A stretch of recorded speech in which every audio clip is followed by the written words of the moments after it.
तो चलो बच्चों, आज हम एक और नया चैप्टर पढ़ने वाले हैं जिसका नाम है नेशनलिज्म इन इंडिया, भारत में राष्ट्रवाद।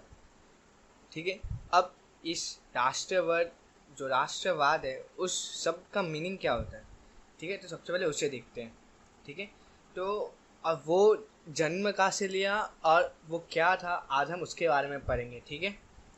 ठीक है, और सारांश देखते। ठीक है, આધુનિક રાષ્ટ્રવાદનો સૌપ્રથમ ઉદ્ભવ યુરોપમાં થયો હોવાથી નવજાગૃતિ, ધર્મ સુધારણ, અમેરિકા અને ફ્રાન્સની ક્રાંતિઓ, ઇટલી અને જર્મનીનું એકીકરણ વગેરે પરિબળોએ યુરોપમાં રાષ્ટ્રવાદનો ફેલાવો કરવામાં महत्वपूर्ण भूमिका बजाई थी।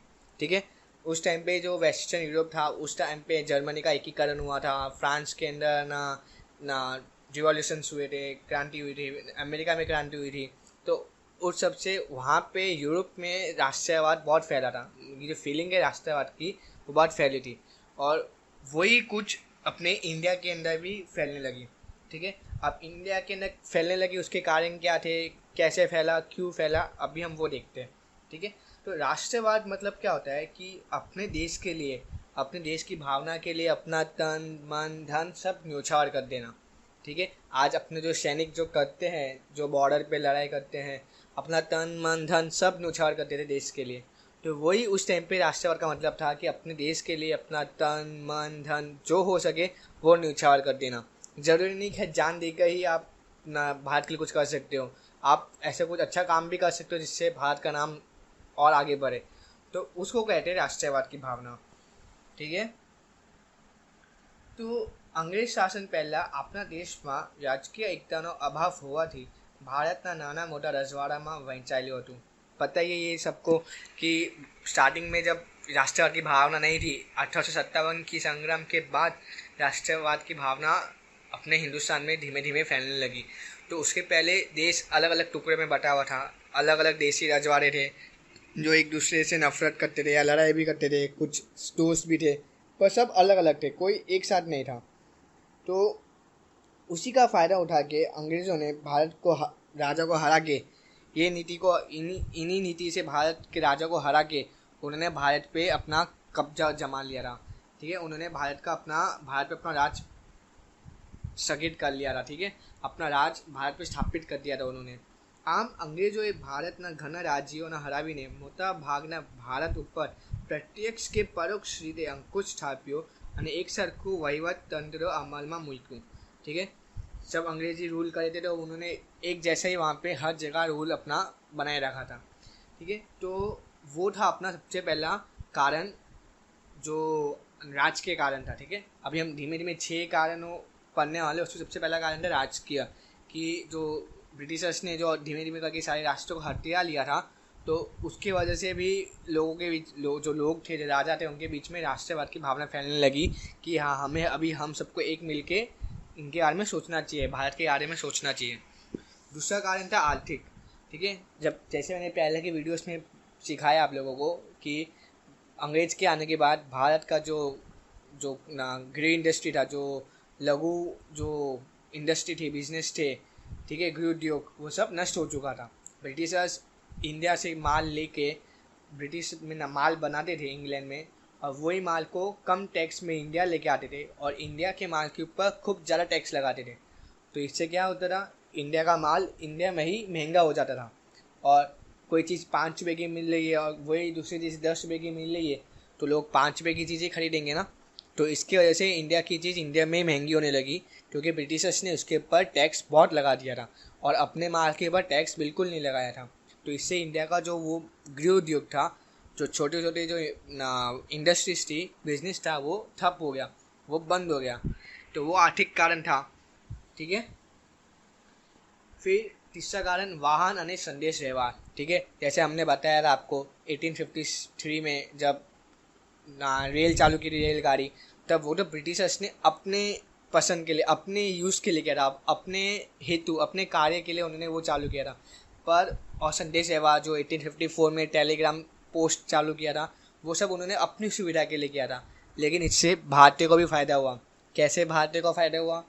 जो जो दो भारतीय के बीच का डिस्टेंस कम होने लग गया, ठीक है। अब आप कहीं पे भी आ जा सकते थे, आप अपना जो विचार है संदेश व्यवहार के रूप में आप कहीं पे भी उसको किसी को भी आप वो बता सकते थे।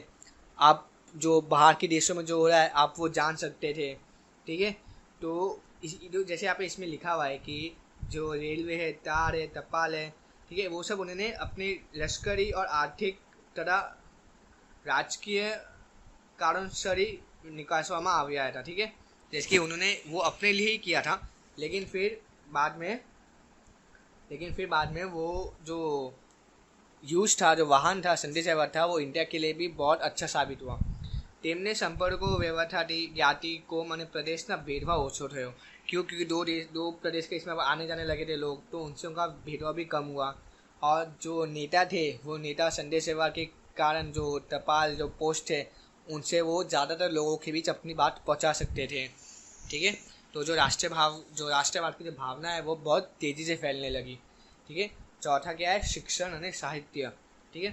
વિશ્વનું ઘણું બધું સાહિત્ય અંગ્રેજીમાં હોવાથી अपना देशના લોકો अंग्रेजी भाषा सीखा। जब लॉर्ड मैकेले ने अंग्रेजी एजुकेशन चालू किया तब जो बाहर की जो विदेशों में जो भी हो रहा था वो सब अंग्रेजी में लिखा हुआ होता था, तो उसको कोई पढ़ नहीं पाता था। पर जैसे अंग्रेजी एजुकेशन चालू हुआ तो इंडियंस ने भी बाहर के बारे में पढ़ना चालू किया। उन्हें पता चला कि सब लोग यूरोप में कैसे राष्ट्रवाद की भावना फैल रही है, तो वो इंडियंस के पक्ष में गई। इंडियंस ने सोचा हाँ हम भी ऐसा कर सकते हैं, ठीक है। तो उसी का उन्होंने अमेरिका, फ्रांस से जो भाईचारा जो उन्होंने उनके क्रांति में भाईचारा और यूनिटी का दिखाया था, वही इंडियंस अपने इंडिया में भी चाहते थे कि हम भी भाईचारा और एकता बनाए रखें अपने देश के लोगों के प्रति और ब्रिटिशर्स को यहाँ से हटाएं, ठीक है। तो शिक्षण और साहित्य भी, जब शिक्षण जो था वो ब्रिटिशर्स ने अपने फ़ायदे के लिए चालू किया था, क्योंकि उनको अंग्रेजी वाले लोग चाहिए थे अपने काम करने के लिए, अपने जो ऑफिस में वहाँ पे बैठाने के लिए। पर इससे धीमे धीमे फ़ायदा इंडियंस को भी हुआ, भारतीय को भी हुआ, ठीक है। ये चौथा वजह था। उसके बाद ये है कि जो देश की जो ना प्रादेशिक भाषा थी, जिसमें नवलकथाओं, नाटकों, जो स्टोरीज और काव्य वो सब लिखा होता था, तो इन सब में क्या हुआ, लोगों ने राष्ट्रवाद की भावना के बारे में लिखना चालू किया, पोएम्स लिखनी चालू की इसके बारे में कहानियाँ लिखनी चालू की, साहित्य जो कहते हैं। तो लोग इसे पढ़ के भी लोगों के अंदर एक ऐसा राष्ट्रवाद की भावना बॉडी में फैलने लगी, ठीक है। पांचवा सबसे इम्पोर्टेंट क्या है, अपना वर्तमान पत्रों, ठीक है। वर्तमान पत्रों मतलब न्यूज़पेपर जो अपना था, ठीक है। न्यूज़पेपर के अंदर सारे जब न्यूज़ आने लगे देश विदेश के भी, तो लोगों को पता चलने लगा कि हाँ ऐसा है, लोग ऐसा भी कार्य कर रहे, तो हम क्यों नहीं कर सकते, ठीक है। तो न्यूज़पेपर का वो था कि તેમજ બંગાળ, મુંબઈ, મદ્રાસ તથા બીજા પ્રતિમા પ્રસિદ્ધ થતા અખબારોએ સરકારની नीतियों टीका करी, ठीक है। जो आज के न्यूज़पेपर में शायद मिसिंग है, मेरे को लगता है वो उस टाइम के न्यूज़पेपर में था कि वो ब्रिटिश सरकार की जो भी योजना थी उसके बारे में आलोचना करती थी, उसके जो कमी है जो उनके ना भारतीयों के लिए बनाना चाहिए था ना, उन्हें जो भी पॉलिसी बनाना चाहिए था, जो भी संधि बनानी चाहिए थी, पर उसमें भारतीयों के हित के लिए कुछ था ही नहीं, तो वो उन्हीं के बारे में लिखते थे वो अखबार, ठीक है, कि ना इन्होंने ये बनाया पर ये भारतीय के हित में है ही नहीं। तो लोगों को पता चलने लगा कि हाँ ब्रिटिश सरकार कैसे काम कर रही है और इंडियंस के लिए बिल्कुल काम नहीं कर रही है, ठीक है। तो ये रहा अपना चौथा रीजन, पांचवा रीजन वर्तमान पत्र, ठीक है। अब छठा रीजन है अपना भारतनो भव्य वारसो। वारसो मतलब कि क्या है, हेरिटेज, जो प्राचीन जो हेरिटेज है उसको कहते हैं अपना वारसो, ठीक है, तो आपको पता ही होगा, ठीक है। तो इसमें क्या था कि पाश्चात्य पुरातत्वविद एलेक्जेंडर कनिंघम तथा તેના મદદનીશોએ ભારતમાં અનેક પ્રાચીન સ્થળોએ खोदकाम કર્યો, ठीक है। जो उस टाइम पे जो पुरानी सिटीज़ थी तो उसको खोदकाम करके, जैसे मोहनजोदड़ो है, ठीक है, वो हम आगे पढ़ेंगे वो क्या है, ठीक है। पर जैसे कि ये सब सिटीज़ जो थी, लोथल है अपना, वो सब सिटीज़ क्या है, उन सबको खोद के उनके बारे में निकाला गया था कि वो सिटीज़ भी थी पहले, बहुत पुराने ज़माने में वो राज्य हुआ करते थे। पर जैसे जैसे वर्ष बदलते गए वो सिटीज़ कहीं खो गई, तो खोद काम करते वक्त वो सब सिटीज़ निकल रही थी, ठीक है। तो लोगों को पता चला कि हाँ, लोगों के पीछे भावना जगी, अरे अपना भारत राज्य तो इतना रिच हेरिटेज, उसके वारस जो है, जो हेरिटेज है वो कितने रिच है, वो कितने आला दर्जे के, तो इससे भी लोगों के अंदर भावना है कि ये सब तो हमारे ही है, तो ये सब को ब्रिटिशर्स ने कैसे ख़राब कर सकते हैं। तो उसी लिए इनके पर भी वो भावना जागने लगी राष्ट्रवाद की, ठीक है। देखिए भगवान लाल जी इंद्र जी जेवा भारतीय पुरातत्व વિડીયોએ પણ અનેક પુરાણા અવશેષો શોધી भारतीयों ने देश की संस्कृति ने भव्यनो ख्याल आए को। ठीक है, लोगों के भारत की संस्कृति के बारे में पता चला कि भारत की संस्कृति कितनी अलग है। हर टाइप के, हर धर्म के लोग वहाँ पे संस्कृति में, भारतीय संस्कृति में रहते हैं। ठीक है, तो इससे लोगों के अंदर एक राष्ट्रवाद की भावना जगने लगी। ठीक है, तो अपने ये 6 कारण पड़े। सबसे पहले राजकीय, फिर आर्थिक, फिर ना संदेश व्यवहार यानी वाहन, फिर अपना चौथा कारण था वर्तमान पत्रों। ठीक है, फिर वो 5वां था, चौथा कारण अपना था कि ना साहित्य और अंग्रेजी एजुकेशन, और छठा अपना ये भारत ना वारसो। ठीक है, अब हम बात करते हैं हिंदी राष्ट्रीय महासभा की स्थापना। ठीक है, जिसको इंडियन नेशनल कांग्रेस भी कहा जाता है। आज की जो इंडियन नेशनल कांग्रेस है वो उस टाइम की पार्टी है। ठीक है, तो सबसे पहले यही पार्टी की स्थापना की गई थी अपने इंडियंस की, अपने भारतीय की मदद के लिए, अपने भारतीयों के हक में कुछ नीति बनाने के लिए इन्होंने ये महासभा गठित की थी। ठीक है, तो हिंदी राष्ट्रीय महासभा के बारे में हम पढ़ते। ठीक है, हिंदी राष्ट्रीय महासभा स्थापना में जुदा जुदा परिवारों तथा કેટલાક प्रादेशिक संस्थाओं, ठीक है, उस टाइम पर अलग अलग प्रादेशिक अलग अलग संस्था हुआ करती थी, उन सब ने मिलकर अपना एक अलग संस्था बनाया जो पूरे देश के लिए काम करता। ठीक है, जैसे कि बंगाल ब्रिटिश इंडियन सोसाइटी जो कोलकाता में थी, मद्रास नेटिव सभा जो चेन्नई में थी। ठीक है, फिर अपना Indian association Kolkata, Bombay association Mumbai. ठीक है, फिर ना सार्वजनिक सभा पुणे। ये सब जो सभा थे इन सब ने मिलके एक राष्ट्रीय सभा की ना एक जो राष्ट्रीय महासभा की स्थापना की। ठीक है, तो उस टाइम पे सर एलन ऑक्टेवियन ह्यूम નામના નિવૃત્ત અંગ્રેજ અધિકારી ખાતરી થઈ ચૂકી હતી કે બ્રિટિશ સામ્રાજ્ય ઉપરથી દેખાય એટલું સલામત નથી। ठीक है, जब ये जो थे कौन अपने सर एलन ह्यूम, उन्होंने क्या सोचा। ठीक है, उन्होंने सोचा ऐसा कि 1857 का संग्राम हो गया था 1857 का, तो उन्हें लगा कि ब्रिटिश सरकार जितनी ऊपर से स्ट्रॉन्ग दिख रही है, जितनी ताकतवर दिख रही है, वो अंदर से इतनी ताकतवर नहीं है। क्यों, अगर इतनी ताकतवर होती तो 1857 का संग्राम होता ही नहीं। पर कुछ ना कहीं पे ब्रिटिश सरकार कमज़ोर होती गई, तो उन्होंने वही वापस अपने आप को ब्रिटिश को सशक्त करने के लिए उन्होंने उपाय खोजे। ठीक है, तो उपाय क्या खोजे उन्होंने।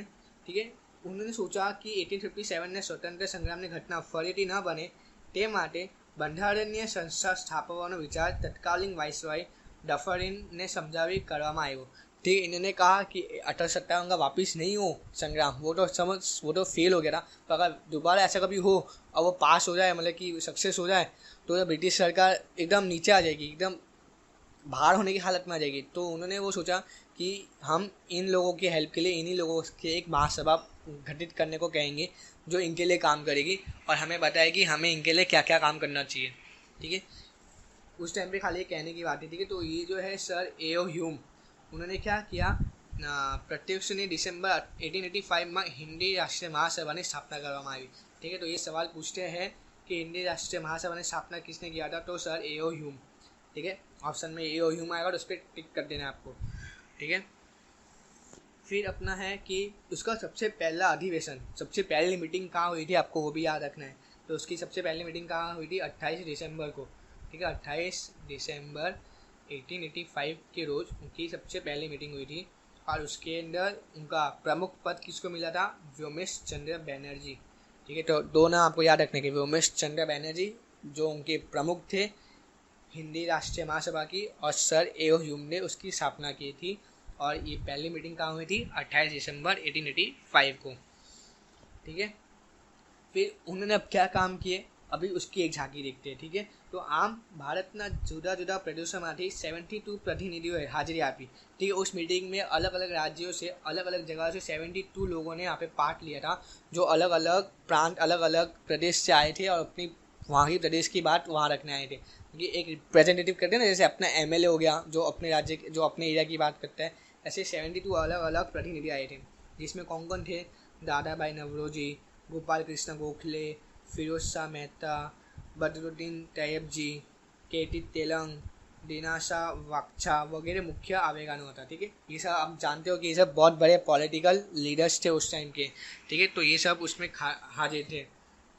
उसके बाद सेकेंड अधिवेशन, सेकेंड मीटिंग कब हुआ ना, ये सेकेंड मीटिंग है कोलकाता में हुआ 1886 में हुआ, और उसमें कितने मेंबर्स थे? 432। देखो सबसे पहले में 72, उसके बाद लोगों को इतने ज़्यादा, सेकंड में कितने हो गए? 432 रिप्रेजेंटेटिव हो गए। थर्ड में कितने हुए? थर्ड कहाँ हुआ था अपना? चेन्नई में हुआ था, ठीक है, चेन्नई में हुआ था, कलर चेंज कर दे रहा हूँ, चेन्नई में हुआ था, ठीक है, 1887 में, और 660 मेंबर थे। तो देख रहे हो कि इस जो महासभा थी उसके अंदर कितने सारे लोग अलग अलग जुड़ते गए, ठीक है। सेकंड के जो प्रमुख पद थे वो कौन थे? दादा भाई नवरोजी, ठीक है। जैसे फर्स्ट के वोमेश चंद्र बैनर्जी थे, और सेकंड अधिवेशन का कौन था प्रमुख? दादा भाई नवरोजी। और थर्ड अधिवेशन का प्रमुख कौन था? बदरुद्दीन तैयब जी, ठीक है, जो मैंने लास्ट स्लाइड में नाम लिया, बदरुद्दीन तैयब जी, वो थर्ड अधिवेशन के वो थे, प्रमुख पद थे, ठीक है। ये आपको याद रखने की जरूरत नहीं है, पर फिर भी एक बार पढ़ लेना। फिर अब कहते हैं कि महासभा ने प्रथम तबकानी कामगिरी क्या क्या, इस महासभा ने क्या क्या कार्य किए थे, ठीक है। तो इन्होंने कैसे कार्य किए कि जो राजा के सामने आर्थिक અને સામાજિક વિકાસ અને શૈક્ષણિક પ્રગતિ માટે કરેલી માંગણીઓને અંગ્રેજ સરકારે અવગણી હતી, ठीक है। इन्होंने क्या किया ना, आर्थिक जो ना इकोनॉमिक्स जो है, जो अलग अलग टाइप के ना जो रिफॉर्म्स है, सजेशंस अंग्रेज सरकार के दिए कि आप ऐसा करो, आप वैसा करो, ठीक है। आप है ना, जैसे कि हम आगे देखते हैं कि आप है ना રાજકીય હકો, આર્થિક અને સામાજિક વિકાસ અને શૈક્ષણિક પ્રગતિ માટે करेली मांगने अंग्रेज सरकार अफगानी कहा थी। अंग्रेज सरकार ने माना भी था इस बात को कुछ हद तक, लेकिन फिर बाद में उन्होंने उसको खारिज भी कर दिया, ठीक है। देखते कैसे, ठीक है। उन्होंने क्या मांगे रखी थी कि सरकारी नौकरियों में हिंदीओने વધારે પ્રમાણમાં लेवा, ठीक है। सरकारी नौकरी में इंडियन को लेना चाहिए ज़्यादा, ठीक है, क्योंकि इंडिया में ही वो लोग काम करते हैं और इंडियंस ही नहीं होंगे सरकारी नौकरी में, तो कैसा लगेगा। फिर उसके बाद लश्करी અને મુલકી ખાતાઓમાં થતો ખર્ચ ઘટાડવો, कि अंग्रेज सरकार अपने लश्कर में बहुत खर्च करती थी, ठीक है, अलग अलग वेपन्स बनाया करती थी, उस पर खर्च कम करने के लिए और लोगों पे खर्च ज़्यादा करने के लिए। फिर ખેડૂતોને દેવામાં રાહત આપવી, जो टैक्स जो लगाते हैं ना ખેડૂત पे, किसान पे, वो टैक्स कम करने को कहा गया। गृह उद्योग सजीवन करवा वगैरह मांगणियों કરવામાં આવી थी, ठीक है। जैसे कि गृह उद्योग जो नाश हो गए थे उसको वापस हरा भरा उसको वापस एस्टेब्लिश करने को कहा गया। तो ये सब उन्होंने ना जो कांग्रेस था महासभा थी ना, हिंदी राष्ट्रीय महासभा, उन्होंने ये रखा। उसके बाद फिर उन्होंने कहा कि जो धारागृह है, जो ब्रिटिश का जो पार्लियामेंट है, वहाँ पे 50% सभ्यों ना चुनाव करके आने चाहिए, ठीक है। महासभा द्वारा केंद्रीय તેમજ પ્રાંતિક ધારાગૃહોમાં વિસ્તાર કરીને તેમાં 50% સભ્યો ચૂંટાયેલા રાખવા અને કારોબારીઓને શક્ય તેટલી હદે ધારાસભાને જવાબદાર બનાવી તેમજ व्यक्ति स्वतंत्रता तथा वाणी स्वतंत्रता आपका कायदा ने पसार कर रहा था, ठीक है, कि वो जो चुनाव करके जो लोग आएंगे धारासभा में जो बैठेंगे, वो अपनी इच्छा से बोल भी सकते हैं, अपनी इच्छा से अपनी बातें बता सकते हैं। अगर वो अपनी इच्छा से बोल नहीं पाएंगे तो वो जो उनके एरिया में जो गलत चीज़ें हो रही है, जो ख़राब चीज़ें हो रही है, वो कह नहीं पाएंगे। तो वो वाणी स्वतंत्रता और व्यक्ति स्वतंत्रता कि वो खुद जाके ना चुनाव में लड़ सके, चुनाव में खड़े हो सके, तो वो स्वतंत्रता की मांग की उन्होंने, ठीक है। और 50% क्या होना चाहिए, जो चुनाव जो ना धारासभा में बैठेंगे वो चुनाव के द्वारा आने चाहिए, ठीक है, तो वो अच्छी तरह लोगों की बात बढ़ा सकेंगे। तो हिंदी राष्ट्रीय महासभाની સ્થાપનાની શરૂઆતમાં અંગ્રેજ શાસકોએ તેના પ્રત્યે સહાનુભૂતિ ધરાવતા હતા, परंतु थोड़ा समय में तेओ विरोधी बना, ठीक है। जैसे मैंने स्टार्टिंग में कहा आपको कि जो धारासभा थी, जो महासभा थी, ये इसमें अंग्रेज सरकार पहले थोड़ी स्टार्टिंग में नरम दिखे, मतलब कि उनको ये महासभा अच्छा लगने लगा, उनको मतलब कि जो ये बात कर रहे थे, पर फिर बाद में वो इनके विरोधी बन गए, ठीक है, क्योंकि फिर इन्होंने बहुत ज़्यादा भारतीयों की हित की बात करने लग गए थे, जो अंग्रेज सरकार को बिल्कुल भी पसंद नहीं था। वो खाली अपना फ़ायदा देखना चाहते थे और इंडियंस का फ़ायदा बिल्कुल नहीं देखना चाहते थे, ठीक है। तो इसीलिए गवर्नर जनरल जो कर्जन, ठीक है, ये जनरल कर्जन है, तो उस टाइम पर जो राष्ट्रवाद की भावना जो एकदम फैल रही थी उसको रोकने के लिए उन्होंने एक बहुत ही गंदी पॉलिटिक्स खेली, भागलग करो और राज करो, डिवाइड एंड रूल, और उन्होंने पार्टीशन किया बंगाल का उन्होंने भागला किया हिंदू और मुस्लिम के रूप में, कि हिंदूस वाले जो बंगाल का एरिया था उसको अलग बना दिया, और जो मुस्लिम्स वाले बंगाल का एरिया था उसे अलग कर दिया, ठीक है, उसको बंगाल का भागला भी कहते हैं, ठीक है। तो તેઓ બિહાર અને ઓડિશાના કેટલાક પ્રદેશોનો સમાવેશ થતો હતો, જેની વસ્તી 7 કરોડ 80 લાખથી વધારે હતી, ठीक है। जैसे कि हम देख रहे हैं ये उड़ीसा है, ठीक है, बंगाल है, ये बिहार है, ठीक है, ये तीनों उस टाइम पे एक ही हुआ करते थे, पूरा बंगाली कहते थे इसे, ठीक है। तो उसमें लोगों की प्रजा कितनी थी, 7 करोड़ 80 लाख, मतलब कि करीब करीब 8 करोड़ लोग उस टाइम पे पूरे बंगाल में रहते थे। और इन्हें इतने बड़े राज्य को 8 करोड़ वाला लोग जहाँ रहते हैं वो बहुत बड़ा राज्य होता है, ठीक है। तो उसे इन्होंने 2 पार्ट्स में डिवाइड कर दिया था, भागला पाट दिया था, ठीक है। वाइसरॉय कर्जन ने मुस्लिम बहुमती ने अलग करे हिंदू मुस्लिम वच्चे कौमवाद उभर करो, ठीक है। उन्होंने ये क्यों किया, क्योंकि उस टाइम पे जो जो राष्ट्र की भावना फैली थी उसे कम करने के लिए, उसे मिटाने के लिए उन्होंने ये हिंदू मुस्लिम देश पे कौम का गंदी पॉलिटिक्स चालू कर दी, ठीक है। जेनो इरादो राष्ट्रीय नेताओं समझी गया અને તેઓએ આ યોજનાનો ઉગ્ર વિરોધ કર્યો, ठीक है। पर इंडिया के जो पॉलिटिकल लीडर्स थे वो ये समझ गए कि ये जो है वाइसरॉय कर्जन जो अंग्रेज़ का जो ये गवर्नर जनरल है ये राज करना चाहता है, ये हिंदू मुस्लिम में लड़ाई की जो राष्ट्रवाद की भावना है उसे दबाना चाहता है, उसे रोकना चाहता है, ठीक है। तो लोगों ने इसका बहुत विरोध किया, जैसे बंकिम चंद्र चट्टोपाध्याय, ठीक है, उनकी जो आनंद मठ में से काव्य लिया गया कौन सा, वंदे मातरम, ठीक है, उससे नारा बनाया गया, ठीक है। ये याद रखना जरूरी है। आनंद मठ किसने लिखा था, बंकिम चंद्र चट्टोपाध्याय ने, और उनका कौन सा मंत्र को वो बनाया था नारा, तो वो है वंदे मातरम, ठीक है, वंदे मातरम, ये आपको याद रखने का है। उसके बाद कि फिर जिस दिन बंगाल का विभाजन करने आया था उस दिन को राष्ट्रीय शोक दिन के तरीके में उजाने आया, ठीक है। इंग्लिश में उसे मॉर्निंग डे कहते हैं, मतलब कि शोक, मॉर्निंग मतलब शोक होता है, ठीक है। तो शोक दिन तरीके उजामा आएगा, ठीक है। रवींद्रनाथ टैगोर ने उस दिन एकता दिवस भी कहा था उसको, ठीक है, एकता दिवस कहा था किसने, कि as per the suggestion Rabindranath Tagore, जो वो दिन था उसे वो भी कहा गया था डे ऑफ यूनिटी, कि हम एक है, हम एक, हमारे अंदर एकता है, तो एकता दिवस के रूप में भी उस डे को मनाया गया था, ठीक है। फिर उसके बाद है कि स्वदेशी आंदोलन। अब बंगाल के विभाजन को रोकने के लिए स्वदेशी आंदोलन का शुरुआत किया गया था। स्वदेशी आंदोलन की 3 मुख्य प्रायोजन थे, ठीक है, 3 मुख्य चीज़ें थी जिसको अमल में लाना था, ठीक है। तो सबसे पहला है स्वदेशी माल व्यापार करो, ठीक है।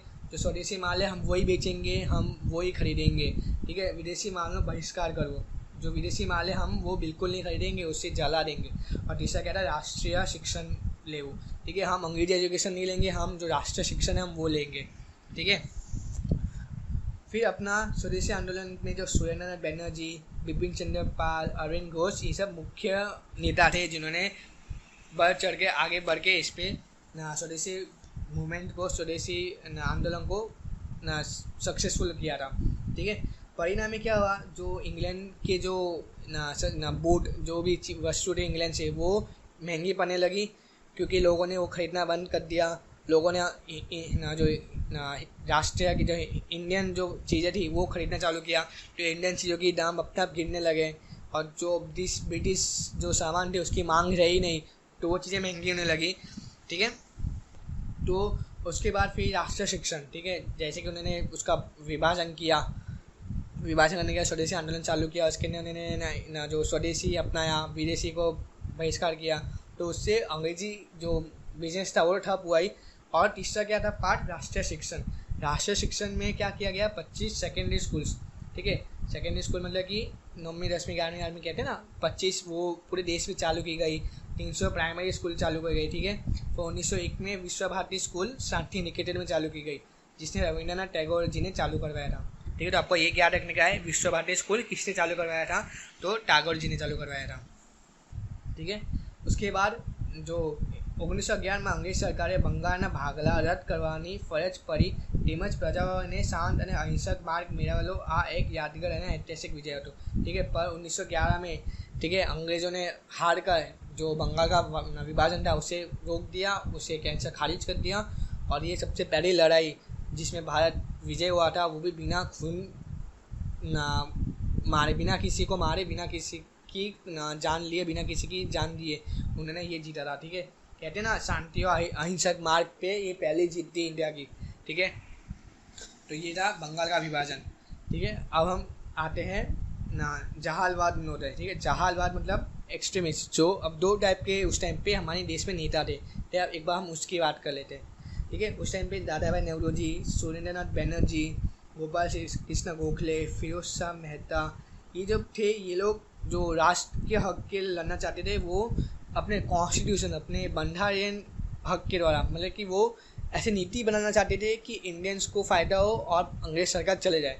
पर वहाँ उसी टाइम पे कुछ लोग ऐसे थे जो कहते थे कि हम जो आज़ादी हम वो छीन के लेंगे, वो हमारा हक है, वो हम मार काट के लेंगे, वो छीन के लेंगे। एक दो जन होते हैं ना, एक जन प्लीज़ प्लीज़ कह के चीज़ लेता है, वो कहता है प्लीज़ यार मुझे ये हेल्प कर दे, मुझे ये मेरी चीज़ दे दे। और दूसरे टाइप के लोग कैसे होते हैं जो वो चीज़ छीन लेते हैं, अपनी चीज़ जो दूसरे के पास होती है वो छीन लेते हैं। ठीक है, दोनों की अपनी अपनी ज़रूरत है, दोनों चाहिए अपने को अब देश में। और उस टाइम पे दूसरा जो छीनने वाला ग्रुप था वो था नहीं। ठीक है, तो वो धीमे धीमे उसका उदय होने लगा, जिसको कहा जाता है जहालवाद। ठीक है, तो उसके बाद में हम पढ़ते हैं आगे। ठीक है, तो उस समय दो लीडर्स थे मॉडरेट, जो वहाल मराववादी कहते। ठीक है, जो मराववादी है जो आराम से अहिंसक मार्ग से आज़ादी चाहते थे, और दूसरे एक्सट्रीमिस्ट, ठीक है, जहाल, जो हक मानते कि हम छीन के लेंगे अपनी आज़ादी, चाहे हमें खुद अपनी जान देनी पड़े या किसी की जान लेनी पड़े। ठीक है, तो अब जो ये जो पॉलिटिकल लीडर्स थे, जैसे उन्होंने राष्ट्रवाद की भावना फैलने लगी, तो वो अपने हमारे जैसे यूथ जो कम एज के लोग थे उनके लिए भी फैलने लगी।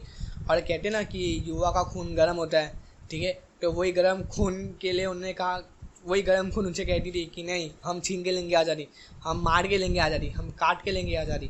ठीक है, तो वही है इसमें लिखा हुआ, टेमनी कामगिरी परिणाम स्वरूप जागृत थયેલો હિંદનો યુવા વર્ગ ઉત્સાહી, આક્રમક અને આત્મવિશ્વાસથી સભર થયેલો હોવાથી તેનો મવાળ નીતિનો બદલે આક્રમક નીતિ अख्तियार કરવામાં मानता था। ठीक है, उन्होंने जो आक्रामक थे, वो जो यंगस्टर्स थे, उन्होंने ये मराव नीति को छोड़ के आक्रामक नीति अपनाने को उन्होंने चाहा। ठीक है, तो उसी में तीन नाम जो सबसे फेमस है, जिससे हम कहते हैं लाल बाल पाल। ठीक है, लाल बाल पाल, तो एक एक करके इनके आने बढ़ते हैं। इनको कहा जाता है त्रिमूर्ति। ठीक है, त्रिपुटी नहीं हो रखता, त्रिपुटी कहते हैं हम लोग हिंदी में, त्रिमूर्ति कहते थे इनको। ठीक है, तो ये है लाला लाजपत राय, बाल गंगाधर तिलक और बिपिन चंद्र पाल, लाल बाल और पाल। ठीक है, तो एक एक करके सब क्या बढ़ते हैं। ठीक है, तो लोकमान्य तिलक, ठीक है, बाल लोकमान्य तिलक, उनका जन्म 1856 में हुआ था और उनका मरण 1920 में हुआ था। ठीक है, उन्होंने एक लाइन कही थी जो अभी तक सबको याद है, मतलब कि अभी तक हिस्ट्री में, इतिहास में अब तक दर्ज है, जो है स्वराज मारो जन्मसिद्ध अधिकार છે અને હું તેને મેળવીને જંપીશ। ठीक है, स्वदेशी is my birth right and I will achieve it. ठीक है, जो इंग्लिश में कहते हैं अपने उसको। ठीक है, अंग्रेजी में क्या कहेंगे उसको कि ये जो स्वराज जो है वो is my birth right and I shall have it. ठीक है, कि स्वराज मेरा जन्मसिद्ध अधिकार है और मैं इसे लेकर ही रहूँगा। ठीक है, वो ये मानते थे, वो उनका मानना ऐसा था। ठीक है, उन्होंने गणेश चतुर्थी और शिवाजी जयंती जैसे उत्सवों का पहली बार उन्होंने मनाना चालू किया। ठीक है, बड़े स्केल पे महाराष्ट्र में शिवाजी जयंती और गणेश चतुर्थी उन्होंने बहुत धूमधाम से मनाना चालू किया। और मराठी भाषा में केसरी और अंग्रेज़ी भाषा में मराठा नाम का उन्होंने वर्तमान पत्र, जो न्यूज़पेपर जो हमने पढ़ा कि राष्ट्रवाद की भावना फैलाने में बहुत अहम साबित हुआ, वो उन्होंने चालू किए। ठीक है, बच्चों एक सवाल ये आता है कि गणेश चतुर्थी और शिवाजी जयंती उन्होंने क्यों चालू किया, क्यों मनाना चालू किया। ठीक है, सबसे बड़ा वजह क्या थी, सबसे बड़ा वजह यह थी कि उस टाइम पे हम अपने जब उत्सव मनाते थे तो बहुत सारे लोग शामिल होते थे उस उत्सव में। ठीक है, जैसे अभी भी हम गणेश की आरती करते हैं गणेश चतुर्थी में, तो कितने सारे लोग जमा होते हैं, तो उस टाइम पे लोगों को जमा करते थे ऐसे उत्साह के नाम पे, और फिर वहाँ पे ये अंग्रेज सरकार के खिलाफ और जो अपना राष्ट्र का, जो हिंद राष्ट्र का जो युवा थे उनको जागरूक करते थे, उन्हें देश के लड़ने के लिए उन्हें तैयार करते थे। ठीक है, समझे, अपने फ्रेंड्स को पूछना क्लास के अंदर कि इन्होंने ये क्यों किया। ठीक है, क्योंकि उन्हें पता नहीं होगा और आपको पता चल गया। ठीक है, फिर 1916 में होम रूल चळवळમાં તેમણે सक्रिय भूमिका भजवी थी। ठीक है, 1960 में होम रूल था। ठीक है, वो हम आगे पढ़ेंगे सेकंड पार्ट में चैप्टर के। ठीक है, तो उसके भी उन्होंने मुख्य भूमिका निभाई थी। ठीक है, उसके बाद सेकेंड है अपने लाला लाजपत राय। ठीक है, इन्हें पंजाब केसरी और शेरे पंजाब भी कहा जाता है। ठीक है, पंजाब के शेर थे, पंजाब के पुत्र थे ये। ठीक है, तो इन्होंने दी पंजाबी और दी प्यूपिल जैसे वर्तमान पत्र चालू किए। ठीक है, दी पंजाबी और दी प्यूपिल जैसे वर्तमान पत्र इन्होंने चालू किए थे। ठीक है, फिर उसके बाद 1928 में साइमन कमीशन को वापस भेजने के लिए। हम साइमन कमीशन भी नेक्स्ट क्लास में जब आओगे तब हम पढ़ेंगे विस्तार में, ठीक है। साइमन कमीशन क्या था, ये साइमन गो बैक का नारा लगाने के जो नारा लगे थे वो क्यों लगे थे, क्या था साइमन कमीशन, ठीक है। पर अभी इतना याद रखिए कि साइमन कमीशन के विरोध में इन्होंने पुलिस के इनकी लाठीचार्ज हुई थी, ठीक है, और लाठीचार्ज में इनकी मृत्यु हो गई थी। और इन्हीं की मृत्यु के लिए ना मंगल पांडे, राजगुरु और सुखदेव ने सॉन्डर्स जो अंग्रेजी अफसर था उसकी हत्या की थी, ठीक है, और जिनके लिए उन्हें फांसी मिली थी, ठीक है। लास्ट वीडियो में हमने पढ़ा था कि मंगल पांडे को फांसी क्यों दी गई थी, क्योंकि उन्हें अंग्रेजी अफसर की हत्या की थी लाला लाजपत राय की मौत का बदला लेने के लिए, ठीक है। तो ये वहाँ पे शांति से प्रदर्शन कर रहे थे, जहाँ पे उनको पुलिस ने लाठीचार्ज के दरमियान उन पर हमला किया, ठीक है। इनका क्या कहना था कि जब तक मैं रहूँगा, अगर मेरे पे कोई भी एक वार कर रहा है वो ब्रिटिश सरकार अपने ऊपर ही वार करिए। अगर मेरे पे एक भी वार होता है तो ब्रिटिश सरकार अपना जो राज्य है, अपना जो रूल है, अपना शासन है, वो ब्रिटिश सरकार धीमे धीमे उखाड़ रही है, ठीक है। और इसी प्रकार जब लाठीचार्ज में उनकी मौत हो गई थी, उनका अवसान हो गया था, ठीक है। तो ये थे अपने अपने लाला लाजपत राय, ठीक है। पहले हमने देखा इनके बारे में लोकमान्य तिलक, बाल गंगाधर तिलक, ठीक है, फिर हमने देखा लाल के बारे में लाला लाजपत राय, और अपने तीसरे है बिपिन चंद्र पाल, ठीक है। ये बंगाली थे, ठीक है। बिपिन चंद्र पाल ने ब्रह्मो समाज के संपर्क में आने के बाद, क्योंकि ठीक है ब्रह्मो समाज जो राजा राम मोहन रॉय ने बनाया था, ठीक है, उनके आने के बाद उन्होंने न्यू इंडिया साप्ताहिक અને वंदे मातरम वर्तमान पत्रों शुरू किया। सामायिक मतलब क्या होता है, साप्ताहिक जो सप्ताह में एक दिन प्रकाशित होता है, जैसे मैगजीन्स होते हैं वैसे उन्होंने न्यू इंडिया नाम की मैगजीन्स साप्ताहिक और वंदे मातरम नाम का वर्तमान पत्र शुरू किया था, ठीक है। बिपिन चंद्र पाल को अंग्रेज सरकार ने जो यूथ है, जो यंगस्टर्स है, जो युवा थे भारतीय के, उनको आक्रामक बनाने, उनको वायलेंट एक्टिविटीज़, हिंसक एक्टिविटीज़ में काम करने के लिए उन्होंने उसका दोषी पाया था, ठीक है। वो अंग्रेज सरकार का कहना था कि ये भारत के जो यंगस्टर्स हैं उन्हें क्या करते हैं, उन्हें भड़काते हैं, उन्हें स्वराज के लिए उन्हें प्रेरित करते हैं और उनसे आक्रामक चीज़ें करवाते हैं, ठीक है। उन्हें जैसे कि ट्रेन लूटना, ठीक है, वो उनको ट्रेनिंग देते थे, ठीक है। तो ब्रिटिश सरकार ने उनको इसका वो माना था कि वो ऐसा कार्य करते हैं, ठीक है। तो यहाँ तक आज फर्स्ट पार्ट यहाँ तक ही है, ठीक है। यहाँ तक आप एक बार वापस अच्छी तरह पढ़ लो टेक्स्ट बुक से, तो आपको सब पता चल जाएगा कि आपने क्या क्या किया है। अब हम नेक्स्ट पार्ट में होम रूल, मुस्लिम लीग और सुभाष चंद्र बोस के बारे में पढ़ेंगे, ठीक है। एक बार आप वो भी पढ़ लेना, ठीक है। तो फिर जब आप वीडियो देखोगे तो आपको सब एक एक बार में ही समझ में आ जाएगा, ठीक है। तो मिलते हैं नेक्स्ट वीडियो में।